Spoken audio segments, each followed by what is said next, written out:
Running the engine 9J254.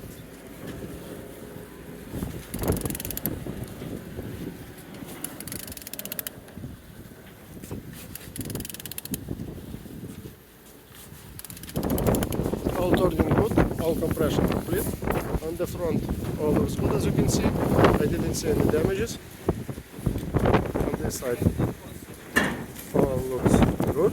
No damage, no broken. Compressor looking good. Started as well. On the back side, all looks like so. Pipes so. And on the top, all looks like so. On this side, all looks good. No damages. Compressor like so. Some damaged plastic here. Pipes looks good. And turbo is in good condition. Underneath, all looks good. I didn't see any damages. Running the engine 9J254.